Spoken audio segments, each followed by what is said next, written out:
네, 대장동 개발 특혜 의혹과 관련해 더불어민주당 이재명 대표의 최측근인 정진상 전 정무조정실장이 구속 기소된 가운데 이재명 대표에 대한 검찰 조사도 임박했다는 관측이 나오고 있습니다. 한편 이태원 참사를 수사 중인 경찰특별수사본부는 주요 피의자에 대한 구속영장을 일괄적으로 신청하는 방안을 검토하고 있는데요. 이 시각 주요 수사 소식들 원영섭 변호사, 장현주 변호사 두 분과 함께 분석해 보겠습니다. 안녕하십니까? 안녕하세요. 네. 자, 일단은 정진상 전 실장도 구속 기소되면서 재판을 받게 됐습니다. 김용 전 부원장이 구속 기소된 지 한 달 만에 이렇게 된 건데 지금의 속도가 이 검찰 속도가 좀 빠른 편인지 아니면 좀 정상적으로 가고 있는 건지 어떻게 보십니까? 지금 이제 그 경찰 단계에서 구속영장은 최장 30일이고요. 그리고 이제 검찰 단계에서 신청된 구속영장은 최장 20일입니다. 그래서 지금 단계에서 어쨌든 구속영장이 신청되고 발부된 이상에는 30일 정도 안에는 구속 기소 결론을 내야 되는 상황이 될 수밖에 없었고요. 제가 볼 때는 이제 뭐 지금 당장 그 정진상이 구속 기소됐다라는 지금의 이 시점보다 오히려 이제 김용을 상대로 한 구속영장을 신청하고 발부한 그 시점에서 이제 이 전체적인 수사의 속도를 빨리 이제 진행시키겠다는 이제 검찰의 의지가 있었다고 봅니다. 왜냐하면 그 전에 뭐 김만배든 뭐 유동규든 남욱이든 다 이제 구속된 상태거나 구속을 막 이제 구속에서 구속 기간이 끝나가지고 이제 밖에 나온 상태였거든요. 그 상태에서 이제 김용에 대한 구속영장 신청 이 시점에 지금 현재 정진상에 대한 구속 기소 이것은 예정돼 있었다. 그렇게 말씀드리고 싶습니다. 검찰의 어떤 수사 의지는 김용 전 부원장 구속 기소할 때부터 어느 정도 드러났고 지금은 좀 예정된 수순이다라고 그렇습니다. 보시는데 일단 지금 이재명 대표의 왼팔 오른팔 다 구속 기소가 됐거든요. 그렇죠. 어떻게 보십니까?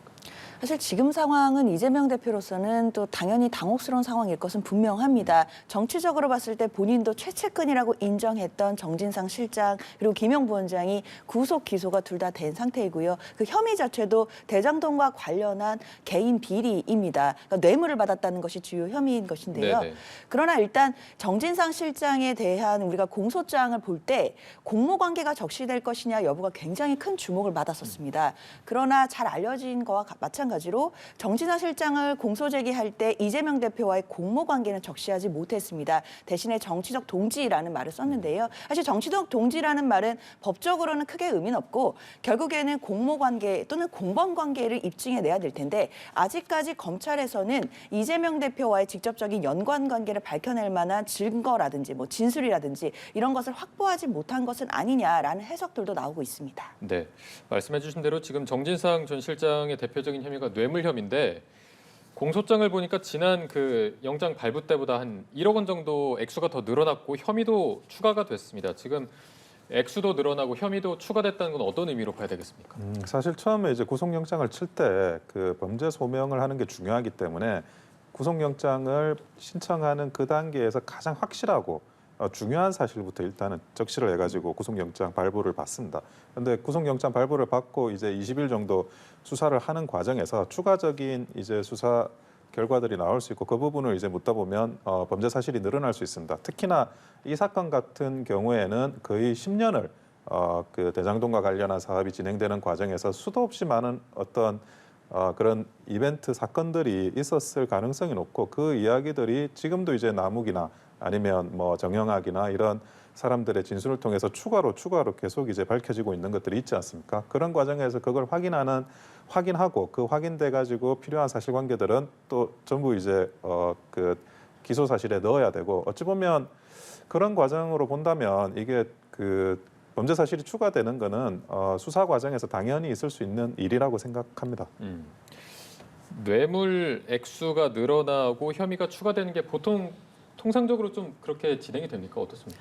뭐 일반적이라고 보긴 좀 어려울 것 같습니다. 물론 당연히 이제 변호사님 말씀 주신 것처럼 구속을 해서 신병을 확보한 후에 또 그 구속 과정에서 계속해서 수사를 할 수 있기 때문에요. 그 수사 과정에서 추가 혐의가 포착이 되면 당연히 기소할 때는 공소장에는 혐의가 늘어날 수 있는 것도 일반적인 원칙입니다. 다만 이 1억에 관한 것은 2013년 4월에 정진상 실장이 받았다라는 것이 이제 검찰 측의 입장인데요. 이거와 관련해서는 그 남욱 변호사가 그 일산에 성남시에 있던 어떠한 주점인가 일식집인가 그곳에서 남욱 변호사가 9천만 원을 쇼핑백에 담아서 유동규 전 본부장에게 전달했더니 유동규 전 본부장이 다른 방에 있던 정진상 실장에게 전달을 했다. 이런 취지의 진술입니다. 그러나 남욱 변호사는 정진상 실장에게 전달되는 과정을 본 적은 없거든요. 본인의 추측일 뿐입니다.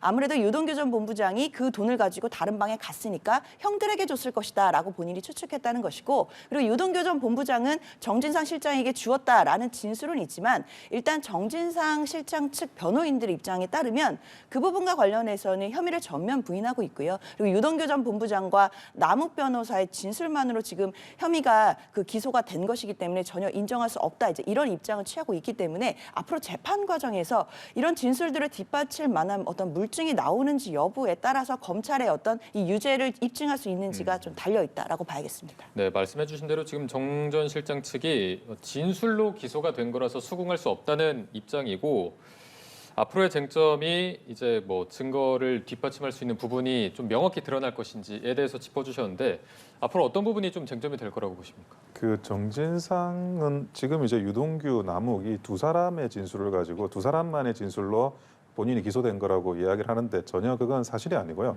지금 이제 그 정영학 회계사 같은 경우도 이제 자기가 그 녹취했던 녹취본은 전부 검찰에 제출을 하고, 그리고 남욱의 진술에 부합하는 그런 많은 내용들에 대해서 정영학 그 회계사도 이런 진술을 하고 있습니다. 물론 김만배가 이제 남욱의 진술과 일부 상치되는 주장을 한다고 하지만 그것도 100%도 아니고, 또 상당 부분은 이제 또 남욱의 주장을 일치하는 부분도 있다라고 인정을 하고 있고요. 그러니까 이게 유동규, 남욱, 김만배, 그리고 이제 정영학 회계사까지 네 사람의 진술이 있는 상황에서 진행이 되고 있고, 그리고 진술만으로 뭘 한다라고 이야기를 하는데 본인의 주장은, 근데 지금 현재 그 재판부 수사 과정에서 이제 보안이 지켜지고 있어서 이제 그 증거 관계가 어디까지 공개가 될지는 모르겠습니다. 근데 뭐 핸드폰 포렌식 자료라든지 뭐 이런 다양한 자료들이 검찰의 자료로, 증거 자료로 지금 수사가 된 걸로 알고 있습니다. 그래서 그런 과정에서 이번에 이제 그 기소를 했기 때문에, 기소를 하면 이제 관련한 증거 자료들이 모두 현출이 될 것입니다. 그때 이제 언론도 그렇고 외부인들도 그 자료에 접근할 수 있는 상황이 올 텐데, 그때도 과연 남욱과 유동규의 진술만으로 기소된 거라고 말할 수 있는지 뭐 한번 보셔야죠. 일단은 뭐 검찰이 이렇게 수사의 속도를 내는 목적이 이재명 대표를 향하고 있다라는 의견이 지배적이어서, 아까 장 변호사께서도 좀 짚어주셨지만 그 공소장에 정치적 동지라고 명시가 돼 있습니다.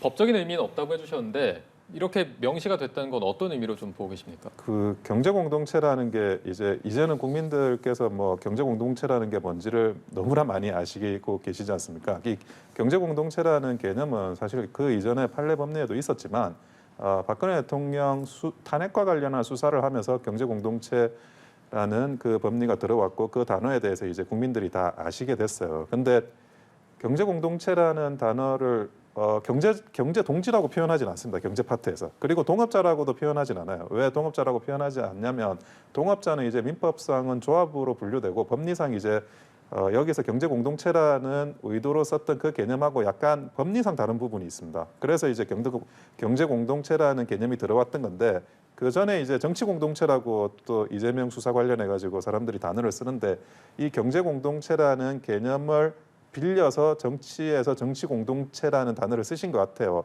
그런데 정확하게 정치판에서는 동지라고 하죠. 정치 동지. 그러니까 정치 공동체를 표현하는 것보다 정치 동지라고 표현하는 게 정치판에서는 더 어찌 보면 적확한 용어를 쓰는 거라고 볼 수 있고요. 그것이 글쎄 공모를 쓰지 않았다라는 것보다 제가 볼 때는 더 심대한 그리고 정확한 용어라고 생각을 하고 있습니다.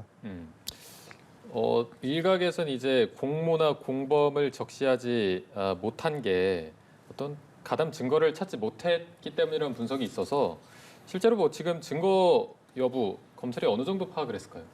사실 그 부분은 아무도 알기가 어렵습니다. 당연히 검찰이 지금은 이른바 이제 검찰의 시간이기 때문에요. 일단 공소를 제기했으면 이제 변호사님 말씀 주신 것처럼 재판 과정에서 검찰이 들고 있는 증거 자료들이 현출이 됩니다. 근데 그때 돼서야 우리가 알 수 있겠지만 그러나 야당의 시각에서 봤을 때는 만약에 이재명 대표와 관련된 직접적인 증거라든지 또는 이재명 대표가 적어도 뭐 용인했다든지 승인했다든지라고 해서 묵시적으로라도 공모관계를 인정할 만한 지금 현재 증거가 있다라고 한다면 그것을 공소장에 왜 공모관계를 적시하지 못하겠느냐라는 의문이 있습니다. 그리고 야당 대표에 대한 당연히 수사가 앞으로도 예정되어 있기 때문에 그런 증거들을 들고 있다는 걸 검찰이 말을 해야 야당 대표에 대해서도 수사를 할 정당성이 부여가 될 수 있거든요. 그런 측면에서는 민주당의 입장에서는 정진상 실장에 대한 공소장에 이재명 대표를 공범으로 또는 공모관계로 적시하지 못한 부분에 대해서는 검찰의 수사가 적어도 이재명 대표를 향해서 봤을 때는 아직까지 무언가 스모킹 건을 찾지 못한 것이 아니냐라는 분석이 많이 있습니다. 네.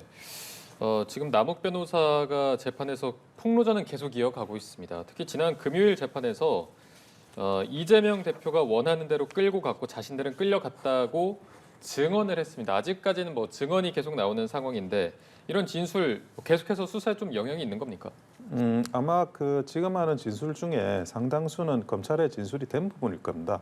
지금 다만 이제 그 진술이 수사 단계에서 진술이 됐냐, 그거는 이제 수사 단계에서의 보안 문제 때문에 외부에 오픈되지 않는데 지금 남욱이 하는 진술은 법원에서 증인으로서 증언을 하고 있는 겁니다. 이 증언을 하게 되면 위증죄 처벌을 받게 됩니다. 지금 남욱 같은 경우에는 뭐 지금 드러난 죄만으로도 적지 않은 형량이 예상되고 그리고 이제 본인도 자기가 이제 저지른 죄에 대해서만 책임을 지겠다고 하고 있는 분인데 이거를 별도의 위증죄로 감수하면서 그 형량을 높여 나가면서 위증을 할 거라고 예상하기는 사실 굉장히 어려운 상황입니다. 그렇기 때문에 남욱이 위증죄를 감수하는 지금의 현 이제 진술을 단순히 이제 뭐 개인의 의견 뭐 이런 걸로 치부해서는 안 되는 부분이고요. 어쨌든 남욱은 이 전체적인 그 사업의 그림을 그린 한쪽의 최고 책임자고 그리고 그 다른 쪽의 최고 책임자가 이재명 그 대표입니다. 그러니까 사업하는 쪽, 그러니까 사업을 시행하는 쪽의 최고 책임자가 남욱이었다면 이 사업을 허가하고 이 사업에 관련한 각종 이제 인허가 문제를 처리해 나가는 최고 책임자가 이재명 대표였고 아마 뭐 지금 남욱이 진술하는 그 부분을 김용이든 정진상이든 그리고 이재명 대표가 어떻게 위증죄로 고발을 할 거냐 일단 그거부터 생각을 하셔야 될 문제 같네요. 지금 김만배 씨의 입에도 좀 주목이 되고 있습니다. 남욱 변호사랑 조금씩 진술이 엇갈리는 부분이 있어서 이 때문에 뭐 이재명 대표에 대한 수사도 속도가 조금 달라질 수 있다라는 전망까지 나오고 있습니다. 김만배 씨가 지금 같은 입장을 유지한다면 앞으로의 수사 어떤 식으로 흘러갈까요? 사실 김만배 씨와 남욱 변호사의 어떤 진술이 가장 충돌했던 가장 큰 지점은 천화동인 1호의 그 실제 소유자가 누구냐 이 부분이었습니다. 남욱 변호사는 그것이 이제 이재명 측, 그러니까 이재명 시장 측에게 그 지분이 있다라고 이제 김만배 씨에게 들었다라고 해서 이제 전문 증거, 이른바 이제 들은 얘기를 전했는데요. 그 들은 얘기를 했다라고 하는 당사자인 김만배 씨는 전혀 사실이 아니고 천화동인 1호는 본인 것이라고 지금 계속해서 주장하고 있거든요. 이런 것처럼 그러니까 지금 천화동인 1호의 소유자가 누구냐 이런 것뿐만이 아니라 일단 남욱 변호사의 대부분의 진술들은 지금 많은 얘기들을 쏟아내고 있지만 대부분은 김만배 씨에게 들었다 이거나 또는 들은 얘기를 토대로 해서 본인이 추측하거나 의견을 내는 것들이 대부분입니다. 그렇기 때문에 김만배 씨, 그러니까 원 진술을 한 김만배 씨의 그 진술이 어떤 것인지 그리고 그분이 어떤 말씀을 하시는지에 따라 그 진술의 어떤 신빙성도 많이 좌우될 것 같은데요. 물론 그렇다고 해서 남욱 씨의 말은 다 틀리고 김만배 씨 말은 다 맞다 이렇게 볼 수도 없습니다. 네. 중요한 것은 이 대장동 일당들의 진술이 본인의 이해관계나 또는 이제 법적인 형량이나 법적 이해관계에 따라서 조금씩 변화하고 있는 것은 아닌가라는 의심을 모든 국민뿐만 아니라 재판부도 분명히 할 것입니다. 그러면 재판부 입장에서도 과연 이 대장동 일당들에 대한 진술의 신빙성을 어디까지 믿어줄 것이고 이 진술에 대해서 어느 정도까지 탄핵할 것인지 여부를 판단할 것이기 때문에요. 이 대장동 일당들의 진술이 사실상은 지금 언론에 떠들썩했던 것만큼은 법적으로는 크게 의미가 없을 가능성도 높다고 판단이 됩니다. 지금 상황에서 이재명 대표에 대한 뭐 소환 조사나 강제 수사 가능성까지 나오고 있는데 개인적으로 좀 어떻게 보십니까? 저는 검찰이 당연히 이 대장동 수사와 관련해서는 처음부터 끝까지 이재명 대표를 향해서 그 수사의 칼끝이 당연히 향해 있다고 생각을 합니다. 그렇기 때문에 소환 통보도 반드시 있을 것이고 소환 통보가 이루어져서 바로 소환에 응하지 않을 경우에는 그 다음 수순으로 강제 수사까지 나아가는 방안 당연히 짜고 있을 것이라고 생각이 들고요. 다만 그 부분에서 이제 검찰이 판단하고 있거나 고심하는 부분은 이재명 대표, 적어도 야당 대표에 대한 수사이기 때문에 뒷받침할 만한 증거라든지 여러 진술이라든지 이런 것들을 확보해야 자신감 있게 수사를 나아갈 수 있기 때문에요. 그런 부분들을 저울질하고 있을 것이라고 판단이 됩니다. 네, 일단 강제 수사까지는 어느 정도 정해놓고 수사가 진행되는 거라고 말씀해 주셨고 개인적으로 좀 어떻게 보십니까? 우선은 이제 이재명 대표는 본인이 이제 시장일 때 여기에 대한 승인을 해주신 분입니다. 예를 들어 뭐 그 정진상이나 김용이나 아니면 김만배는 누구든 로비는 많이 했지만 본인이 그 이재명 대표가 승인을 하지 않았다면 그거는 이재명 대표가 나는 승인하지 않았기 때문에 나는 모르는 일이라고 빠져나갈 수 있겠지만 본인이 날인해 가지고 서명을 해서 승인을 한 일이기 때문에 결국 이제 그 거대한 어찌 보면 이제 그 민간 사업으로 공익 이익으로 넘어갈 거를 민간 사업에 몰아준 형태의 이 대장동 사업을 승인했기 때문에 뭐 공모 관계는 말하지 않아도 명확하고 사실은 그리고 정진상을 보고 지금 많은 사람들이 로비했을 리도 만무하고 정진상도 사실은 그 남욱이나 이런 유동규의 진술을 부정하는 거지 내가 호가 오일을 해서 마치 이재명 대표로부터 승인을 받을 수 있다라는 식으로 호가 오일을 해서 다른 사람을 속였다 이렇게까지 말하는 건 아니지 않습니까? 그러니까 이재명 대표를 상대로 한 이제 강제 수사는 뭐 불가피하다고 보여지고요. 여기서 한 가지 좀 재밌다고 말하긴 그렇지만 눈여겨볼 부분이 있는데 그게 노웅래 의원에 대한 사전 구속영장이 오늘 오전에 신청이 됐습니다. 네네. 자, 민주당 입장에서는 노웅래 의원에 대해서 이제 체포동의안을 이제 가결하거나 부결시켜야 되는데 그때 어떤 판단을 해야 되느냐가 굉장히 어려운 문제예요. 이게 기술적으로 검찰에서 굉장히 구속영장 발부를 정무적이라고 하면 그렇지만 기술적으로 잘 한 부분이 있는데 그러면 노웅래의 체포동의안을 부결하고 이재명 대표의 체포동의안을 또 부결할 거냐? 아니면 노웅래에 대한 체포동의안을 가결하고 이재명 그 대표에 대한 체포동의안을 부결할 거냐? 이런 모든 경우의 수에 따라 가지고 그 민주당이 쳐야 되는 정치적인 의미 또는 정무적인 포지셔닝이 굉장히 달라집니다. 그거를 아주 어려운 숙제를 지금 노웅래 구속영장 신청을 통해 가지고 그 민주당이 어찌 보면 어떻게 방탄 국회를 만들어 나갈지에 대한 설계를 미리부터 해야 되는 그 부분에 대한 숙제를 던져 놓은 상태고요. 그래서 아무래도 지금 현재 단순히 이제 노웅래뿐만이 아니라 많은 사람들이 또 어떤 수사를 받을지 모르는 상태에서 방탄을 어디까지 끌고 나갈지 뭐 눈여겨볼 부분이긴 합니다. 불체포 특권도 하나의 뭐 중요한 변수가 될 수 있다라는 부분까지 좀 짚어주셨고요. 저희가 다음으로 이제 특수본 이태원 참사 관련해서 특수본 상황도 한번 보도록 하겠습니다. 이임재 전 용산서장 구속영장이 기각이 됐고요. 기각되고 나서 세 번째 소환 조사를 벌였습니다. 지금 뭐 새로 드러난 허위 공문서 작성 의혹도 조사한 것으로 전해지고 있는데 신병 확보에 성공할지 어떻게 보십니까? 이게 첫 번째 이제 구속영장 신청에서 신병 확보는 안 됐어요. 네네. 그런데 그 전에 이 사건에서 이제 그 이임재 용산경찰서장이 뭐 허위의 진술을 한다거나 아니면 소환에 불응해가지고 수사를 방해한다거나 그런 내용들은 사실 일체 없습니다. 적극적인 수사에 임하고 있고 그리고 뭐 이번에도 지금 세 번째 소환을 했는데 당연히 뭐 소환 조사 받고 이제 있는 그대로 사실을 진술할 거라고 보고요. 그리고 이제 허위 공문서 문제도 허위 공문서라는 게 이제 그 사실을 이제 자백만 하면 그러면 자백을 했기 때문에 또 별도로 구속영장을 발부할 만한 추가적인 사유는 되지 못합니다.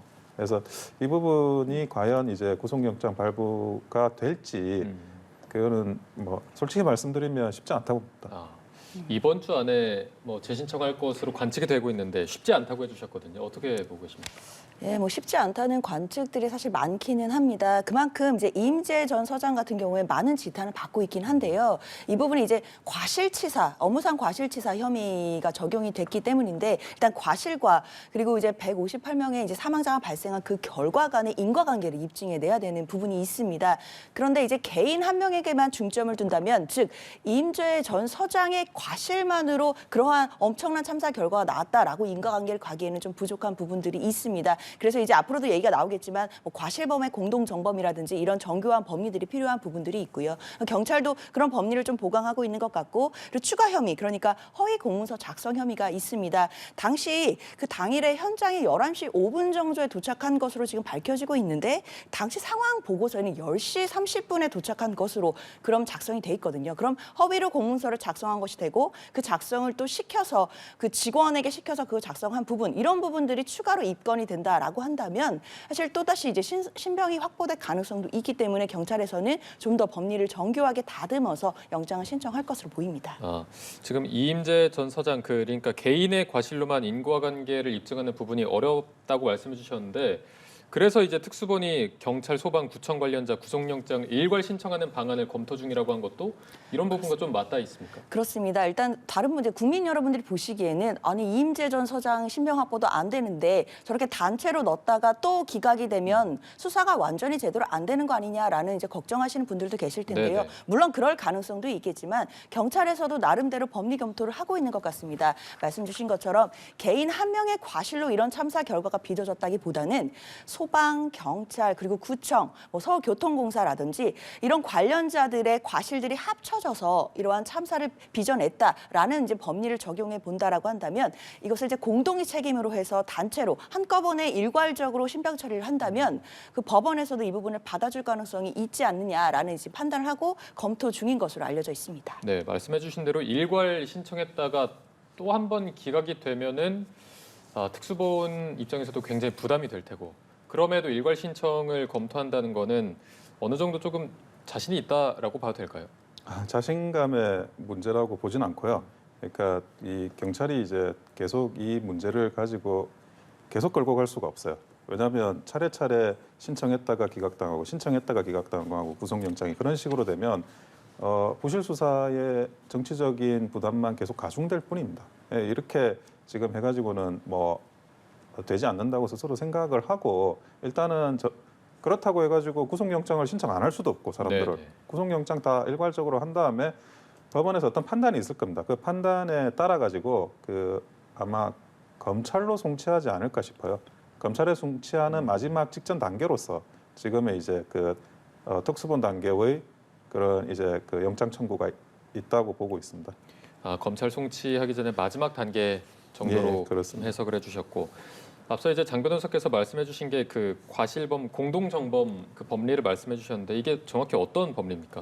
사실 이 부분은 이제 학계에서도 논란이 많고요. 이제 판례에서도 이제 인정되긴 했지만 또 인정되는 사건이 있고 안 되는 사건이 있을 정도로 법리적으로 다툼이 많은 부분이긴 합니다. 공동정범이라는 건 말 그대로 이제 공범이라는 의미인데요. 과실범들도 공범이 될 수 있다는 취지입니다. 뭐 실제 예를 들면 상품백화점이나 성수대교 사건 같은 경우에는 과실범의 공동정범을 인정해서 유죄 판결을 받은 적이 있는데요. 그러니까 부실공사를 했던 사람들, 그다음에 그 허가를 내주거나 관리를 제대로 못했던 공무원들의 그 과실들이 모두 모여서 그 참사라는 결과를 이루어냈다라는 것이 과실범의 공동정범입니다. 그러나 최근에 있었던 세월호 참사 같은 경우에는 그 선원들의 과실 공동정범을 인정해주지 않은 판례가 또 있기 때문에 이게 어느 경우에는 인정되기도 하고 되지 않는 경우도 있습니다. 그만큼 수사 과정에서 그 철저하게 또 수사도 돼야 되고 법리도 정교하게 검토가 돼야 되는 부분인데요. 이태원 참사 같은 경우에도 누구 한 개인의 어떤 과실로 인해서 그렇게 많은 사망자가 발생했다라기보다는 뭐 소방이라든지 경찰이라든지 관계 당국, 구청